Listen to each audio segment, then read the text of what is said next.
Bismillahirrahmanirrahim. Bismillah wa bihamdih. Assalamualaikum warahmatullahi wabarakatuh.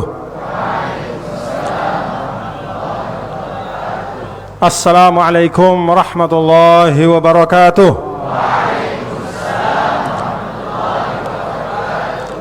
Assalamualaikum warahmatullahi wabarakatuh.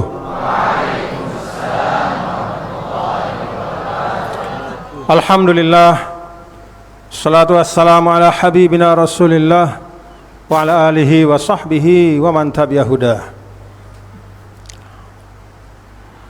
Qala Allah Ta'ala fi kitabihil karim wa huwa asdaqul qailin.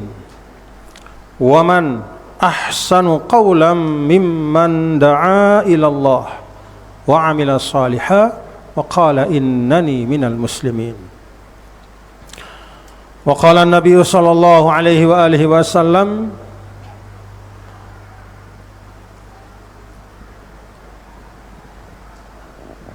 khairukum man ta'allama al-Qur'ana wa 'allamahu.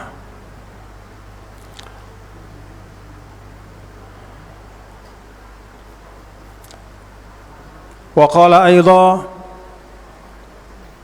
fa innal ulama'a lam yuwarrithu dinaran wala dirhama fa innal anbiya'a lam yuwarrithu dinaran wala dirhama wa innama warasul ilma faman akhadhahu faqad akhadha bihazzin wafir. Sadaqallah wa sadaqa Rasulullah sallallahu alaihi wa alihi wasallam. Hudurul masyayikhil kiram wa al-haflul karim, tullabi wa talibati, tullabil a'izza wa talibati al-azizat. Alhamdulillah, pada siang hari ini kita dapat melaksanakan kegiatan Majlisud Dakwah. Majlisud Dakwah, pengurus besar NWDI, adalah suatu lembaga yang dibentuk secara khusus, dengan tujuan khusus, yaitu menyiapkan kader-kader dakwah NWDI ke depan. Karena itu keberhasilan dari majelis dakwah itu ukurannya sederhana, yaitu lahirnya ad-du'at wa da'iyat, yaitu para ahli dakwah, para pendakwah laki-laki maupun perempuan. Karena NWDI itu meriayah umat yang di situ ada laki-laki dan perempuan. Lahirnya para dai, para juru dakwah, pendakwah laki-laki maupun perempuan yang mampu berdakwah dengan baik di tengah-tengah umat. Itu ukurannya majelis dakwah. Karena itu bapak-bapak dan saudara-saudara, kegiatan pada siang hari ini adalah al-khutwatul ula, suatu langkah pertama dari mewujudkan tugas yang diberikan kepada majelis dakwah PBNWDI, yaitu menyiapkan kader-kader yang mumpuni, yang punya kafa'atun wa misdaqiyah. Kafa'ah, dia punya kemampuan. Misdaqiyah, dia dipercaya oleh umat. Itu yang paling penting. Karena itu saya bersemangat dan saya bersyukur, alhamdulillah.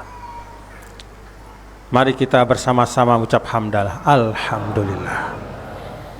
Dengan kegiatan ini, mudah-mudahan apa yang kita cita-citakan, bahwa setiap waktu itu lahir kader-kader, para juru dakwah, penyeru kepada jalan Allah, yang mengetahui cara berdakwah di masa ini, yang mengetahui mutatallabatul ummah, kebutuhan-kebutuhan bagaimana berkomunikasi dengan umat. Apa yang kita harapkan itu mudah-mudahan terwujud dengan program ini. Saya setuju dan tidak perlu program ini harus banyak. Tadi disampaikan 20 orang, ya seperti itulah. Setiap tahun kita siapkan program ini di bawah ya, riayah, di bawah supervisi, di bawah sepengetahuan saya secara langsung 20 orang yang akan dibimbing oleh saya dan para masyayikh untuk belajar, untuk menyiapkan diri menjadi kader-kader dan juru dakwah NWDI ke depan. Semoga Allah berkahi langkah ini. Dan alhamdulillah, pada saat kita memulai ini, kita berada di satu penghujung, yaitu penghujung dari tahun takwim miladi atau Masehi 2024. Untuk menunjukkan bahwa memang seperti inilah kita diajarkan oleh agama kita, diajarkan oleh guru kita, muassis NWDI, NBDI dan NW, bahwa kalau kita tuntas sesuatu, kita mulaikan menyiapkan untuk sesuatu yang baru. Fa idza faraghta fansab. Kita sekarang fi mustahalil faragh, yaitu di awal dari mengakhiri tahun 2024, maka kita fansab, kita mulai dengan sesuatu yang bermanfaat. Untuk melambangkan bahwa memang perjuangan itu harus estafet. Dan saya sebagai Syekhul Ma'had melihat bahwa kebutuhan untuk mengestafetkan perjuangan itu semakin nyata. Kebutuhan untuk lahirnya para juru dakwah, ad-du'at wa da'iyat NWDI itu semakin terasa, semakin urgen kalau kata orang sekarang.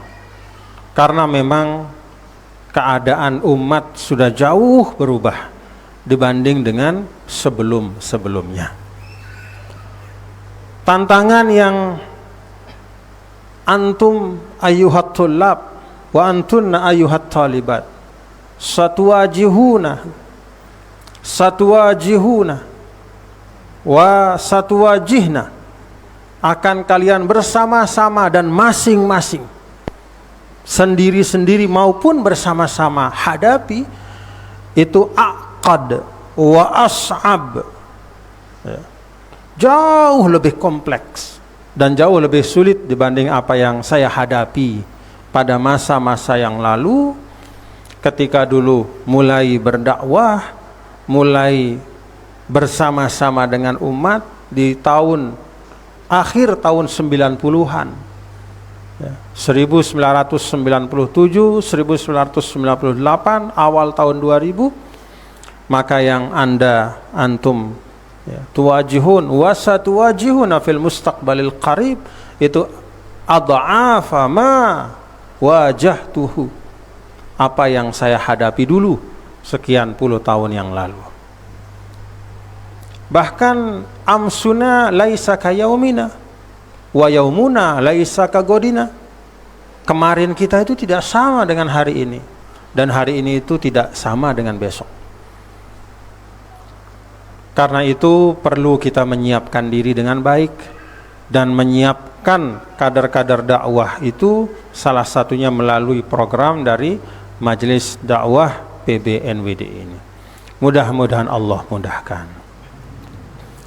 Bapak-bapak dan saudara-saudara,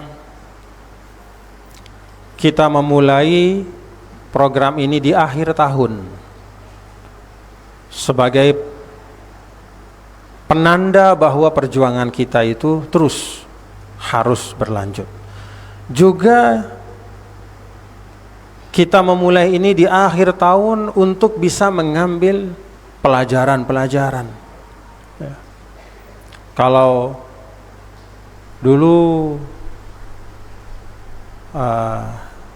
siapa Syekh Fudail bin Iyad ya, Fudail bin Iyad, seorang imam, ya, imam yang luar biasa. Jumpa sama seorang, "Kam umruka?" Berapa umurmu? Kata Fudail bin Iyad. Orang itu menjawab, "Situna sanah," 60 tahun. "Idzan anta tasiru sittina sanatan ilallah wa tushiku antasila." Kalau begitu artinya kamu sudah jalan 60 tahun menuju kepada Allah dan sebentar lagi bakal sampai. Kata orang itu, "Inna lillahi wa inna ilaihi raji'un." Kata Fudail, "Ma makna inna lillahi wa inna ilaihi raji'un?" Apa itu makna inna lillahi wa inna ilaihi raji'un? Kata orang itu, "Ana abdun lillah wa ana raji'un ilaih." Ya, inna lillahi wa inna ilaihi raji'un itu artinya pertama, saya hamba Allah dan saya bakal kembali kepada Allah. Kata Syekh Fudail, "Idza kunta muqirran annaka abdun lillah, fama'nahu annaka satakun mauqufan amam Allah. Wa ma dumta mauqufan amam Allah fa anta mas'ulun amamah. Fama dumta mas'ulan amam Allah faltu'idda nafsahu lidzalik." Kata Syekh Fudail, kalau memang engkau akan kembali kepada Allah, berarti engkau tahu bahwa engkau bakal berdiri di depan Allah. Kalau engkau mengakui dan meyakini bahwa engkau akan berdiri di depan Allah, maka engkau tahu bahwa engkau pasti akan ditanya oleh Allah. Dan karena engkau tahu akan ditanya oleh Allah, faltu'idda nafsahu lidzalik. Siapkan dirimu untuk bisa menjawab pertanyaan Allah. Kata orang itu, "Wa mal hilah ya Fudail?" Bagaimana cara saya supaya bisa tegak saat itu, wahai Fudail? Kata Syekh Fudail, "Yasirah," sesuatu yang sederhana. Orang itu bertanya, apa yang sederhana itu?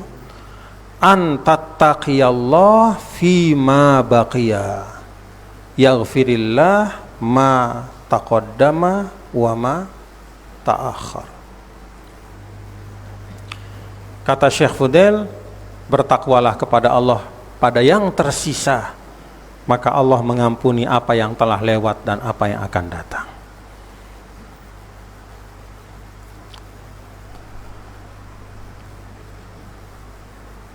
Ini yang pertama yang perlu kita ingat sebagai muhasabah kita.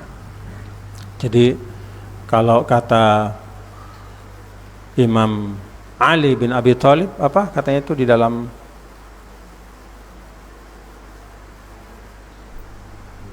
apa, "Nasiru bil ajali fi kulli lahzatin wa a'maruna tutwa wa hunna marahilu." Kita jalan menuju kepada ajal kita fi kulli lahzah.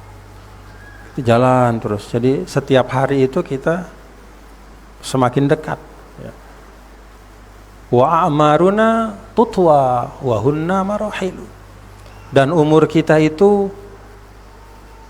terlipat, ya, seperti kain yang panjang, satu persatu dilipat sampai ke ujung. Wahunna marahilu. Dan umur manusia itu ada tahapan-tahapannya. Sama seperti anak-anakku semua. Sebelum di ma'had, di mana dulu? Di mana? SMA, aliyah. Sebelum aliyah, SMA, mu'alimat, aliyah, di mana dulu? Mu'alimat sanawiyah. Sebelumnya di mana? SD ibtidaiyah.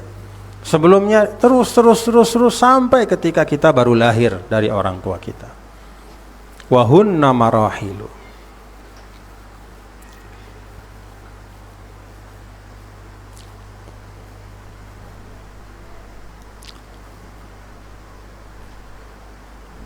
Karena itu yang pertama bagi kita, ya, termasuk bagi yang muda-muda semuanya ini, renungkan itu baik-baik. Kita ingat sebagaimana kata Syekh Fudail bin Iyad bahwa kita telah menyelesaikan perjalanan kita sesuai umur kita. Kalau misalnya kalian ada yang umurnya 19 tahun, berarti sudah 19 tahun berjalan menuju kepada Allah. Dan ketika sudah sampai, prosesnya sama semua, siapapun itu. Dia mau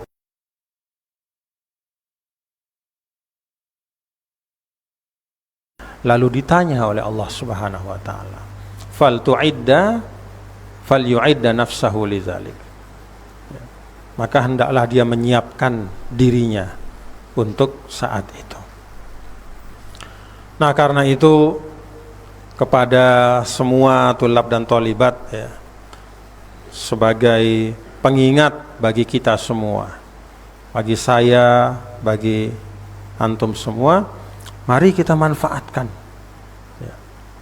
Sebagaimana pesan dari Syekh Fudail ya, an tattaqiyallah ya, engkau bertakwa kepada Allah pada apa yang tersisa, itu akan mendatangkan ampunan dari Allah atas apa yang sudah lalu dan bahkan apa yang akan datang. Kenapa disebut apa yang akan datang? Karena ketika bertakwa kepada Allah maka akan terjaga, maka masa depannya juga akan baik, diberikan perlindungan oleh Allah Subhanahu wa taala. Nah, ini yang perlu kita ingat setiap mengakhiri ya. Kalau dalam Al-Qur'an itu wa huwallazi ja'alal laila wan nahara khilfatan liman arada ay yadzakkara au arada syukura. Allah Subhanahu wa taala menjadikan siang dan malam lipatan-lipatan umur kita ya, silih berganti. Kalau siang dan malam itu antara terang dan gelap. Kalau umur kita ya silih berganti antara masa-masa sehat, sakit, masa jaya, masa kemunduran, seterusnya. Khilfatan, untuk mengingatkan kita tidak ada yang kekal. Jadi khilfah itu bergiliran, tidak ada yang tetap selama di dunia. Siapa yang bisa memaknakan itu dengan baik? Liman arada ayyadzakkara au arada syukur. Orang yang selalu tazakkur dan seorang yang selalu bersyukur. Apa itu tazakkur? Tazakkur itu tafa'ul dari az-zikr. Az-zikr itu artinya ingat. Semua orang bisa ingat. Semua orang pasti dalam hidupnya pernah mengingat yang namanya pencipta ya. Sekedar ingat. Tetapi tazakkur itu tafa'ul, takalluf, ada kesungguhan di dalam mengingat jati dirinya. Dia terus ingat. Ketika dia dapat nikmat, dia ingat betul nikmat ini sementara. Ini hanya sebentar. Ini hanya titipan. Dia ingatkan dirinya. Jadi tazakkur di situ mengingatkan dirinya. Kalau dia dapat musibah juga, ini hanya sementara. Sakit ini pasti ada akhirnya. Pasti ada akhirnya. Jadi hidupnya bisa seimbang. Kalau dapat sesuatu yang nyaman, dia tidak lupa diri. Kalau mendapatkan sesuatu yang tidak menyenangkan, dia tidak putus asa. Liman arada ayyadzakkara au arada syukura.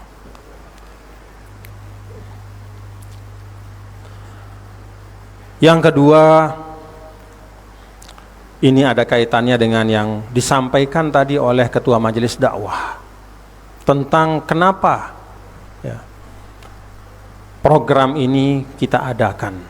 Saya juga tadi sudah sampaikan, memang keadaan umat itu sudah beda sekarang.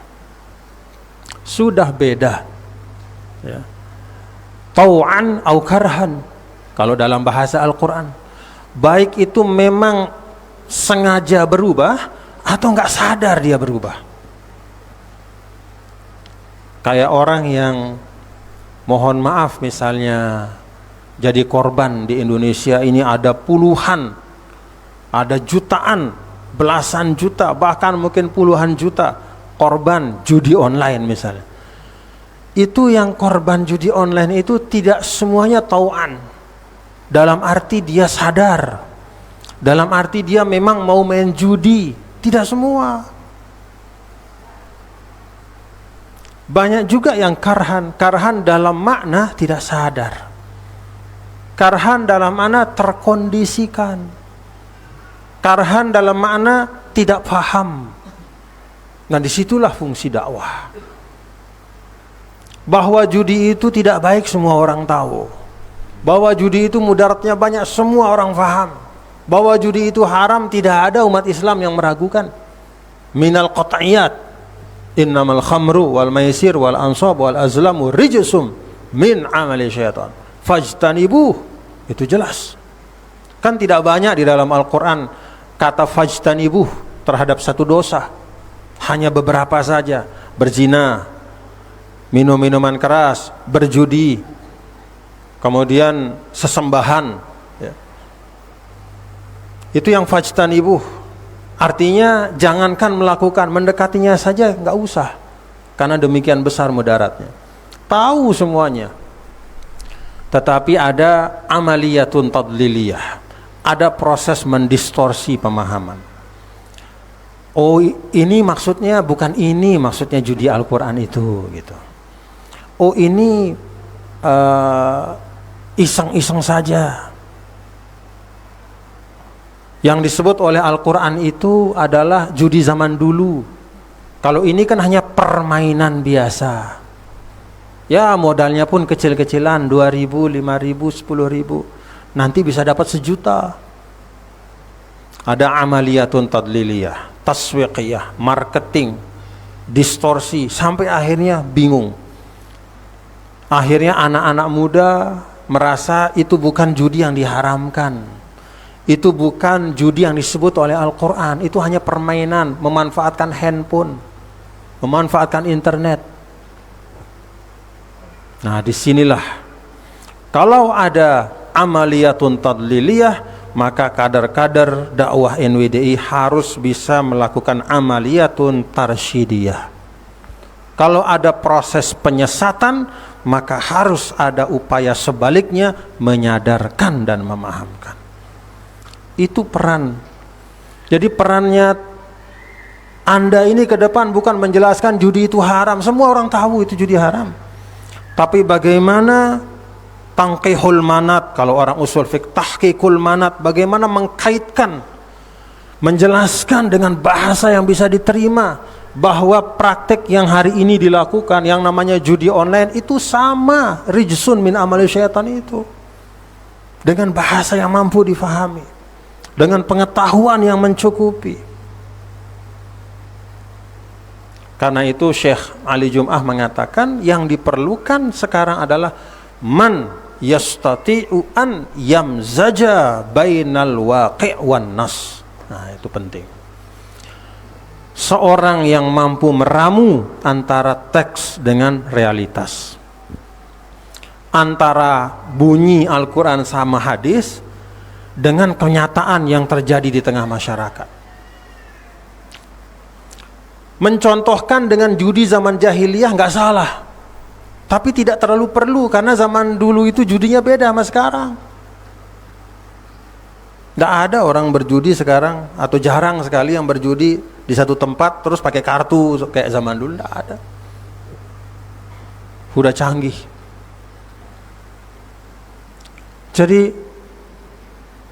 menghubungkan antara pesan agama dengan kenyataan, lalu berusaha untuk agar kenyataan itu, realitas itu bisa hidup di dalamnya pesan-pesan agama. Itulah tugas dari dai. Bukan dengan menghujat, bukan dengan memvonis, bukan dengan mengumpat. Orang sudah salah diumpat, dihujat. Orang berbuat maksiat dihina. Jangan. Kalau orang berbuat maksiat lalu kita hina, dia akan semakin jauh dengan kemaksiatannya. Semakin jauh dia dari agama, membawa kemaksiatannya. Siapa yang senang? Allah senang? Rasul senang? Tidak. Yang senang cuma satu. Siapa? Siapa yang senang? Kalau ada orang semakin jauh dari agama membawa kemaksiatannya, siapa yang senang? Kan cuma satu. Makhluk yang depannya S itu. Maka dulu Sayyiduna Ma'ruf al-Karhi kan dalam kisah yang sangat masyhur, ini juga menjadi pengingat bagi para ahlu dakwah. Ketika dia sedang jalan dengan muridnya di samping sungai Dajlah di Baghdad itu, di tengah-tengah sungai itu ada perahu yang sedang mengalir, di atasnya itu ada perempuan-perempuan joget-joget sama pemuda-pemuda minum minuman keras, sambil joget, main musik, minum, macam-macam. Kata murid, ya Syekh, laknat mereka ahli maksiat itu, biar mereka dihukum sama Allah. Ahli maksiat dengan sida, kalau bahasa kita ya, dengan sida. Apa kata Syekh Ma'ruf al-Karhi? Allahumma kama farrahtahum fid dunya fafarrihhum fil akhirah. Ya Allah, sebagaimana engkau bikin mereka ini bergembira di dunia, gembirakan mereka di akhirat. Apa artinya? Apa artinya? Ya Allah, kasih hidayah. Kasih hidayah. Karena kalau mereka tetap dalam keadaan seperti ini kan tidak mungkin gembira di akhirat. Maka Syekh Ma'ruf mengatakan, sebagaimana engkau ya Allah bikin mereka ini gembira, joget-joget, merasakan gembira, minum minuman keras di dunia, senang, ketawa-ketawa, gembirakan mereka di akhirat. Maknanya apa? Kasih mereka hidayah, supaya mereka berhenti melakukan perbuatan ini dan beralih ke perbuatan yang bermanfaat, yang baik, sehingga mereka nanti akan bahagia di akhirat. Inilah puncak dari ungkapan seorang ahli dakwah. Dia mampu melihat keadaan yang paling buruk sekalipun tetap dengan pandangan rahmat dan kasih sayang.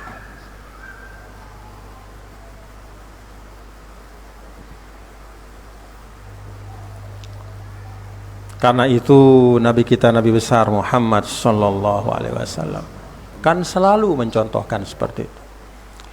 Itu di zaman beliau yang kejahatan itu tidak seperti zaman sekarang. Ya. Yang kejahatan itu tidak seperti zaman sekarang. Pada masa seperti zaman Rasul yang orang baiknya itu jauh lebih banyak dibanding orang yang katakanlah yang suka kepada hal-hal yang menghancurkan, yang merusak, ahli maksiat bahasa kita. Pada zaman itu pun ya, ketika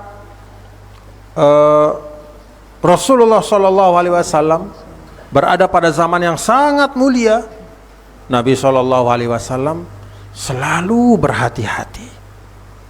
berhati-hati dalam berdakwah. Satu dua ahli maksiat zaman itu tidak ada yang dikucilkan oleh Nabi, justru mereka dirangkul, diajak, dilibatkan. Untuk itu maka Rasul meminta orang-orang baik mempermudah kebaikan, jangan mempersulit. Kenapa Rasul SAW marah kepada Sayyidina Mu'az? Karena memanjangkan sholat, memanjangkan bacaan sholat. Karena Nabi tidak ingin orang yang semula ingin berjamaah di masjid jadi tidak jadi ke masjid karena imamnya kepanjangan. Kan begitu, betul? Iya. Sampai Nabi mengatakan, afatanun anta ya Mu'az, kamu mau bikin fitnah Mu'az. Apa itu fitnah? Akbarul fitan fitnatun fiddin. Fitnah yang terbesar itu fitnah dalam hal agama. Maka kata Rasul, kamu mau memfitnah, mau bikin fitnah ya, maksudnya orang yang semula mau beribadah jadi tidak jadi karena kamu memamerkan hafalan Qur'anmu. Itulah dakwah Rasul, berusaha memfasilitasi bagaimana sebanyak mungkin orang bisa berbuat baik, sehingga standar amal soleh itu pun ya, kalau kita bahasa sekarang diminimalisir sampai yang pokok-pokok, supaya semua bisa melakukannya, supaya semua bisa senang.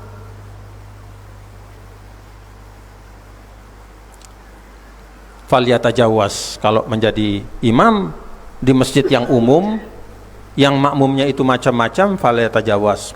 Baca yang pendek-pendek saja, itu kata Nabi. Ya, baca yang pendek-pendek saja. Supaya apa? Supaya semakin banyak orang mau sholat.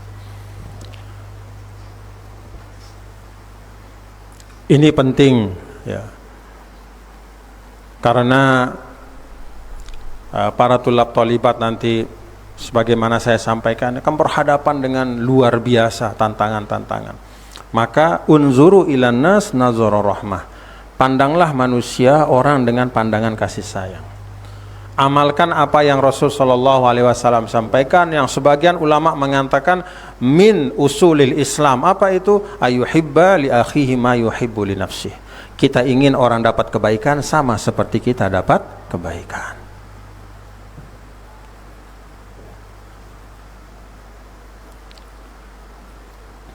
Jangan sampai yang sudah Nahdliyin gara-gara cara kita berdakwah di majelis-majelis kita keliru, akhirnya berhenti bermajelis di majelis taklim kita. Gara-gara cara kita atau materi kita tidak sesuai dengan apa yang dia perlukan untuk membangun kehidupannya, akhirnya dia tinggalkan majelis-majelis kita.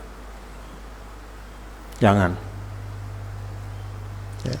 Kalau kita belajar balaghah itu kan, ya, fasohah dan balaghah itu yang paling asas itu apa? Mutabaqatu apa?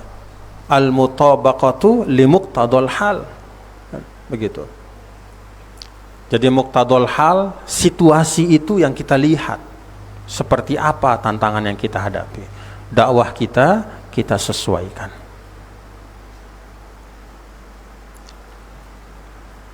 Nah, ini pesan kepada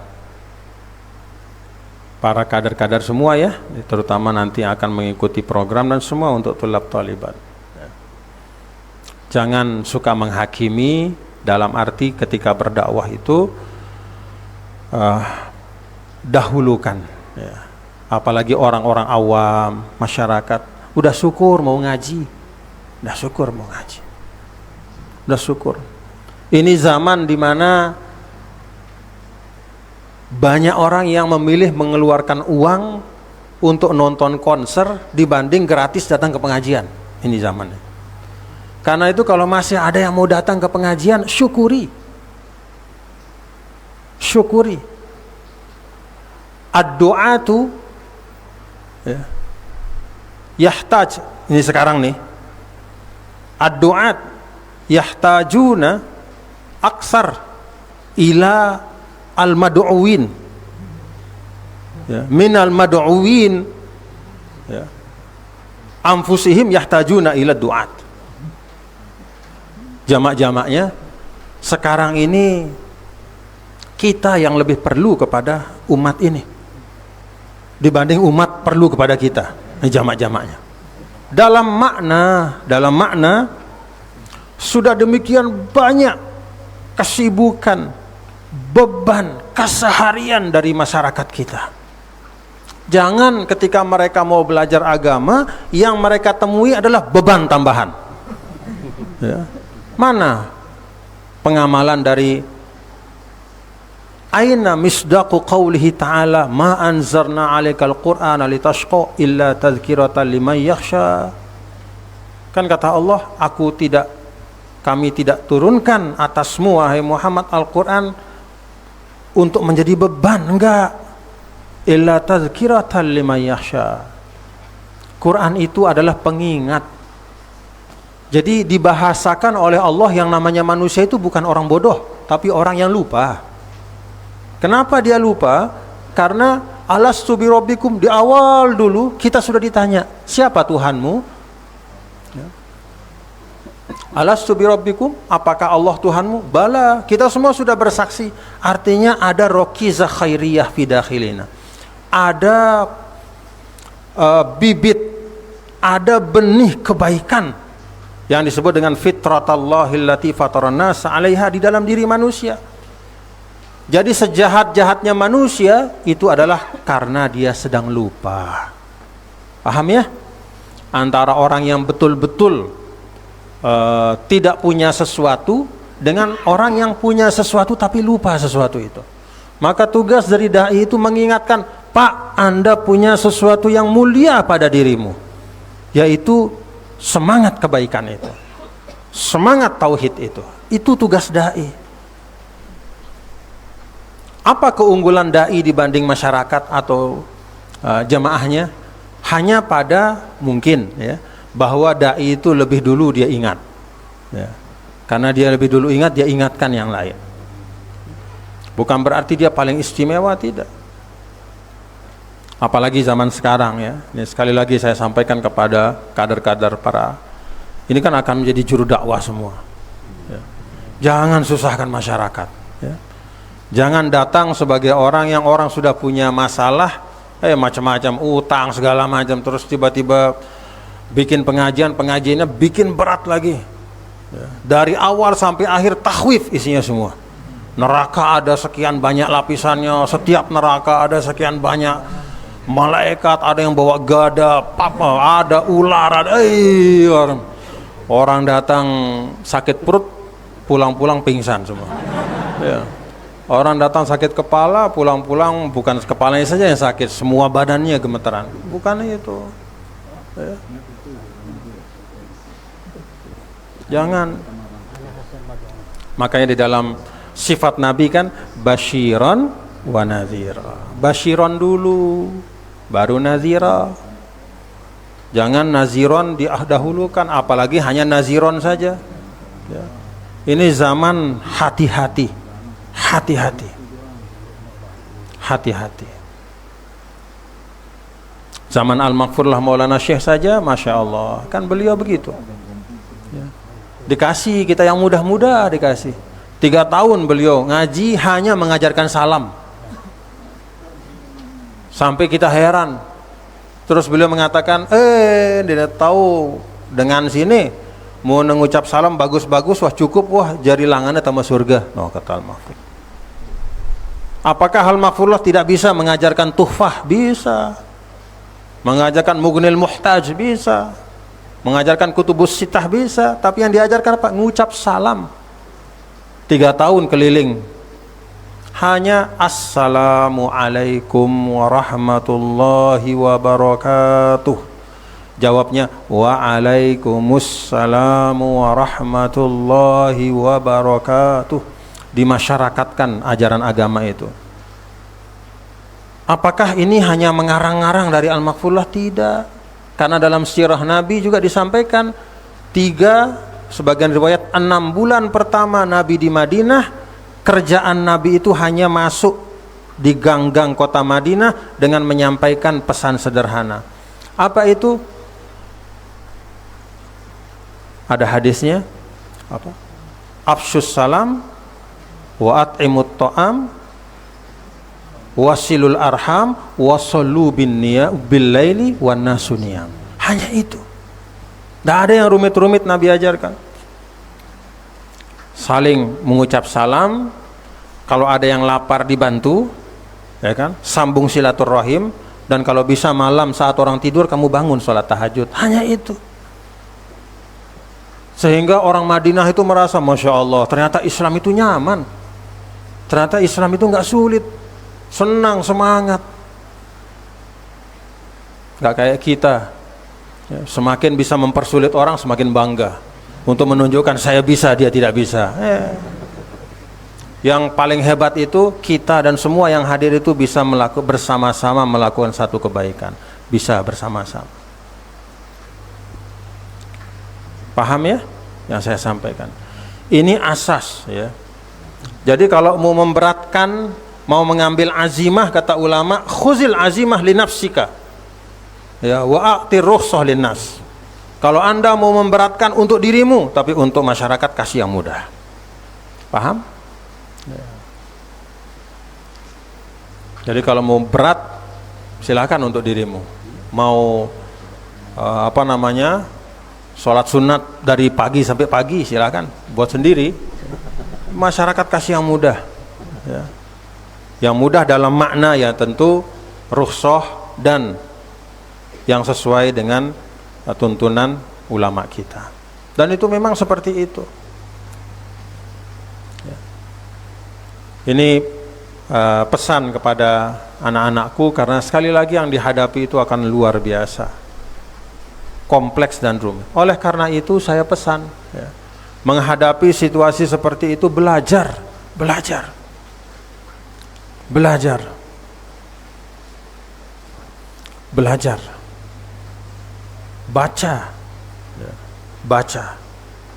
dengar. Jangan terlalu banyak bicara kalau memang belum ada yang mau dibicarakan. Belajar. Nih para masyayikh, ya, masya Allah, masyayikh banyak. Silahkan terus belajar. Nanti pada masanya, insya Allah.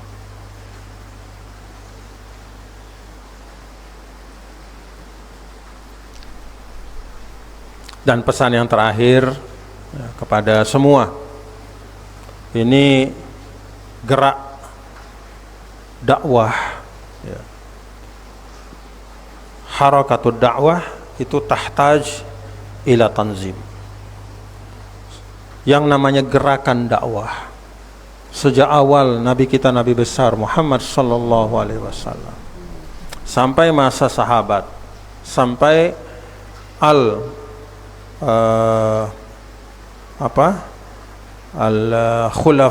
al-muta'aqibun, ya, ba'dal khulafa ar-rasyidin, itu yahtaj ila tanzim.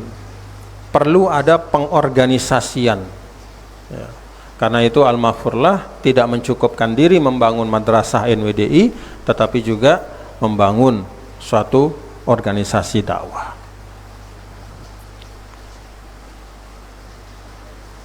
Maka kepada semua, ya, para tulab talibat dan kader-kader NWDI harus memahami di dalam kita berorganisasi itu harus jelas, ya, harus jelas. Paham tentang visi misi perjuangan, paham tentang posisi-posisi kita di dalam perjuangan. Ikuti pimpinan, ikuti.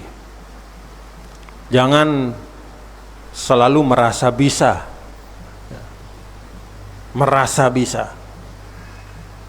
akhirnya tidak mengikuti pimpinan, akhirnya tidak ada kemanfaatan. Tidak ada kemanfaatan. Yang ada adalah datang cobaan-cobaan dan fitnah-fitnah.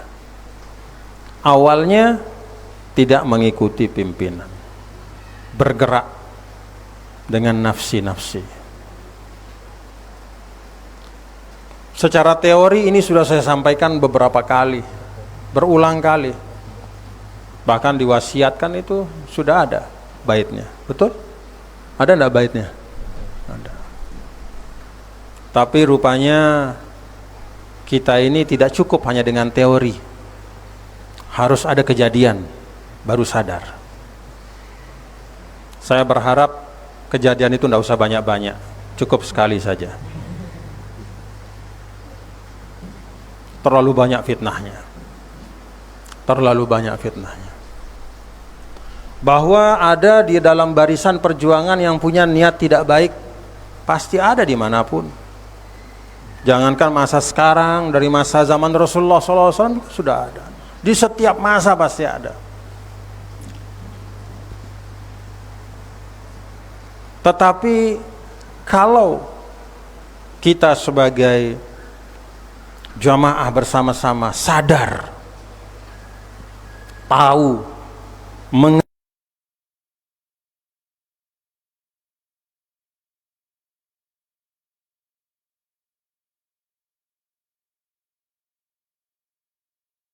mudah digoda, tidak akan mudah mengikuti yang punya niat tidak baik. Ya biarlah yang punya niat tidak baik, biarlah. Tapi kita tidak mau mengikuti itu.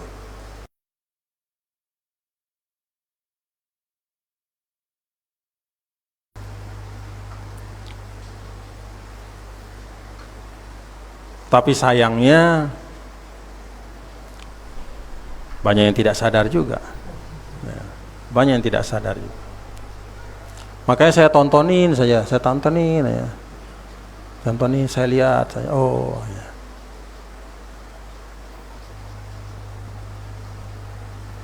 Kan kemarin saya ke Mesir ya,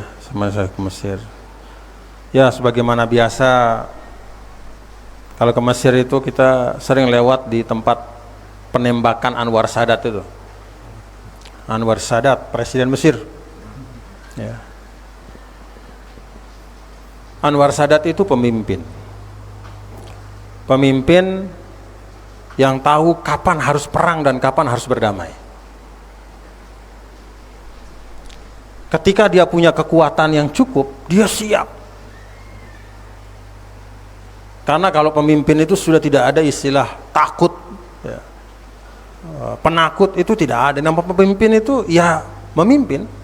Ketika sudah ada kesiapan, cukup sumber daya, kuat dan kokoh barisan, Anwar Sadat itu perang lawan Israel dulu. Pada saat Israel itu disebut sebagai Jaisyun la yuqhar. Dulu tuh mitosnya Israel itu tentara yang tak terkalahkan. Tidak ada yang bisa mengalahkan Israel. Ceritanya zaman itu. Perang-perang, 2 kali perang sama Arab, hancur lebur Arab. Anwar Sadat menyiapkan diri dengan baik. Dia siapkan. Yu'iddu i'dadan kamilan wasirriyan. Tidak banyak omong, tapi dia siapkan terus. Sampai akhirnya pada tanggal 10 Ramadan, Al-Ashir min Ramadan 1973, mendadak dia serbu Israel, hancur lebur Israel. Itu satu-satunya keadaan di mana Israel sebagai negara itu kalah perang tahun 73. Lalu kemudian datanglah Amerika membantu, ya. Tetapi itu tidak bisa menghapus kenyataan Mesir mengalahkan Israel. Kenapa kalah? Ada Anwar Sadat. Anwar Sadat pemimpin yang tahu persis mata yuharib, kapan harus perang, wa mata yatafawad, kapan harus berunding, wa mata yaqbalus salam, dan kapan harus menerima perdamaian. Perang sampai pada titik tertentu dia sudah mendapatkan tujuannya. Sina itu bisa kembali ke Mesir. Lalu ditawari perdamaian oleh Amerika, dia terima perdamaian. Itu salamul aqwiya. Jadi berdamai, menerima dalam keadaan ya memang sudah sesuai dengan apa yang kita harapkan. Itu namanya salamul aqwiya. Perdamaiannya orang-orang hebat, bukan perdamaian orang-orang yang kalah. Itu Anwar Sadat. Saya ketika lewat saya ingat, oh ini Anwar Sadat pemimpin, dia tahu kapan, ya pemimpin itu begitu, tahu kapan harus berperang, kapan harus berdamai, bukan harus perang terus ya. Dakwah itu bukan gagah-gagahan, dakwah itu bukan tentang saya harus mau ini, harus sekarang. Al-Quran saja 22 tahun lebih Allah turunkan. Kalau Allah mau langsung taruh ke kepala Nabi, itu bisa. Tapi kan tadarrujan wa tamahulan, kan ada fasenya, ada prosesnya. Dan di tengah 22 tahun itu ada perang Uhud, Nabi sampai bocor. Ada hijrah ke Taif, Nabi juga bocor, luka. Ada proses itu. Tapi itu proses dengan penuh kesadaran. Jadi kalau kita kompak ya, lalu mengikuti pimpinan, lalu ada hal-hal yang kita temui, cobaan-cobaan itu biasa. Jangan sampai cobaan itu menimpa kita karena kita tidak kompak.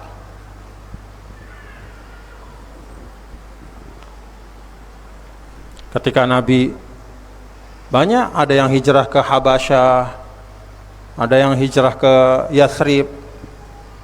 Ketika Nabi kirim hijrah, ada yang ketangkap. Ketika ketangkap disiksa oleh Quraisy, ya itulah tantangan perjuangan, tapi semua di bawah pimpinan. Jadi ini saya perlu sampaikan supaya mengerti ya, bahwa perjuangan itu proses yang panjang.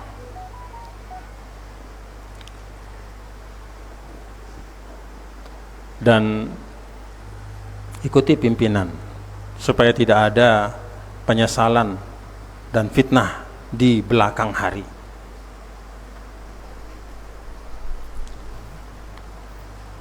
Kan kalau kita mau gagah-gagahan, kurang gagah apa Umar bin Khattab? Ini kalau bicara Hudaybiyah ya, kurang gagah apa Umar bin Khattab, Ali bin Abi Thalib radhiyallahu anhum, dan jago-jago pedang dari Al-Aus wal Khazraj Al-Ansar itu banyak jago pedang. Sa'ad bin Mu'az, banyak jago-jago perang semua. Tapi ketika di Hudaybiyah ya Nabi terima. Hapus kata Muhammad, hapus kata Rasulullah, diterima oleh Nabi. Jangan pakai bismillah, terima oleh Nabi. Kembali ke Madinah, jangan masuk Mekah tahun ini, diterima oleh Nabi. Bisa enggak kalau dipaksakan? Bisa. Tapi Nabi melihat dakwah jauh ke depan, jauh ke depan, jauh ke depan. Maka berkat Hudaybiyah itu, perjanjian damai 10 tahun dengan orang Quraisy, itu langsung dalam 1 tahun 10 kali lipat jumlah dari orang Arab yang masuk Islam. Sehingga ketika Hudaybiyah ada 1.000 orang yang bersama Nabi, ketika tahun berikutnya ada 10.000 orang yang bersama Nabi. Dari mana yang 9.000? Yang 9.000 itu adalah hasil dari dakwah selama 1 tahun. Dalam suasana yang damai, berkat komprominya Nabi, akhirnya banyak yang mau mendengar dan mau masuk Islam. Alhamdulillah. Itu yang kemudian berikutnya ada Amul Wufud, datang dari mana-mana orang mendengar Rasulullah SAW, ada namanya Muhammad membawa ajaran agama tauhid, semua orang tertarik. Kenapa? Berkat ada 1 titik. Nabi dulu tidak memaksakan. Itu pelajaran, kan? Itu pelajaran. Dan itu semua dalam kehidupan kita juga terjadi. Kan begitu, ya. Kalau lagi belajar misalnya capek, mau dipaksa enggak? Enggak. Istirahat, tidur. Untuk kepentingan yang jauh lebih panjang. Kalau dipaksakan malam itu terus belajar, besoknya sakit, lusanya sakit, seminggu nggak masuk. Nggak apa-apa, malam itu tidur, besoknya bisa belajar lagi, dan seterusnya, kan begitu. Fa innaha idza ukrihat amiyat, rawihul quluba sa'atan fa innaha idza ukrihat amiyat. Kata Sidina Ali, kasih waktu untuk dirimu. Ya, berlapang-lapanglah sejenak, karena jiwa itu kalau dipaksa dia akan buta, akan liar. Artinya ya badan kita, pikiran kita, termasuk perjuangan kita. Saya sering ibaratkan berjuang itu seperti kita di tengah samudra pakai perahu. Kalau ombaknya lagi bagus, kita bisa percepat kecepatan perahu kita, ngebut 10 knot, 20 knot, ngebut. Tapi kalau ada gelombang, apalagi gelombangnya bukan dari samping tapi dari depan, maka cilaka kita. Kalau gelombangnya kencang, kita kencang lagi, bisa terbalik. Nah saat itu bahkan bukan hanya memperlambat, bahkan matikan mesin, nggak apa-apa, matikan mesin. Yang penting kapalnya tidak tenggelam. Nggak apa-apa ngayun, nggak apa-apa kita tidak maju, tapi tetap ada. Begitu gelombang itu hilang, bisa nyalakan mesin lagi, bisa melaju dengan cepat. Kan begitu kehidupan. Tajririyah bima la tashtahihis sufun. Yang namanya kehidupan seperti berlayar, angin itu tidak selalu datang dari buritan, tapi seringkali datang dari haluan. Kalau dari buritan, dari belakang kan semakin cepat perahu kita ya. Bahkan tidak usah pakai mesin, datang angin, wah cepat sampai tujuan. Tapi kehidupan tidak seperti itu, perjuangan tidak seperti itu. Kadang anginnya dari haluan, dari depan. Mau dilawan angin, apalagi kalau angin puting beliung, mau dilawan. Anda jangan. Nah, silahkan ya direnungkan dan difahami dengan baik ya, anak-anakku semua, tulab dan tolibat, dan dengan mengucap Bismillahirrahmanirrahim, saya buka program dai khusus ini. Semoga Allah Subhanahu wa taala meridai. Rabbana taqabbal minna innaka antas samiul alim, tub alaina innaka antat tawwabur rahim. Kita tutup dengan doa pusaka. Bismillahirrahmanirrahim. Rabbana anfa'na bima 'allamtana, rabbi 'allimna alladhi yanfa'una, rabbi faqihna wa faqih ahlana wa qarabatina fi dinina ma'a ahli qadri wa zakat. Rabbi wafiqna wa wafiqhum lima tartadi qawlan wa fi'lan karamat, wa zukir kulla حلالا دائما وآخر أتقياء علماء نظر بالخير ونفى كل شر ربنا اصلح لنا كل الشؤون وأقر بالرضا منك العيون واقض عنا ربنا كل الديون قبل أن تأتينا رسل مهنون وفي رسل أنت أكرم ستار ربنا يا ذا الجلال والمنان وانشر لواءنا ذات الوطن وفازا دائما من الفتن ودي رجالها على السنن وانصرنهم في العشايا والبكاء ربنا يا ذا الجلال والمنان وانشرا لواء نهضة الوطن وفازنها دائما من الفتن وهي رجالها على السنن وانصرنهم في العشايا والبكاء ربنا يا ذا الجلال والمنان وانشرا لواء نهضة الوطن وفازنها دائما من الفتن وهدي رجالها على السنن وانصرنهم في العشايا والبكاء وصلاة الله تشى المصطفى من إلى الحق دعانا والوفاء بكتاب فيه للناس الشفاء وعلى الأهل الكرام الشرفاء وعلى أصحاب المصائب أمرتك فانسبحت فيها الحصى وأروت الجيش بماء هامي على معاصي ومعادي وعلى ذريتي وباطني وظاهري أمرتك فانسبحت فيها الحصى وأروت الجيش بماء هامي ومعادي وعلى ذريتي وباطني وظاهري أمرتك فانسبحت فيها الحصى جيش بماء همير على معاصي ومعادي وعلى ذريتي باطني وظاهري ربنا آتنا في الدنيا حسنة وفي الآخرة حسنة وقنا عذاب النار اللهم إنا نسألك رضاك والجنة ونعوذ بك من سخطك والنار صلى الله وسلم على سيدنا مولانا محمد والحمد لله رب العالمين والله الموفق والهادي إلى سبيل الرشاد. Wassalamualaikum warahmatullahi wabarakatuh. Waalaikumsalam. Rajin-rajin belajar anak-anakku semua ya. Rajin tulab, thalibat semua rajin-rajin ya. Jazallahu anna Syekhana Syekh Dr. Muhammad Zainul Majdi hafizallahu ihtiram khairul jaza. Hayyu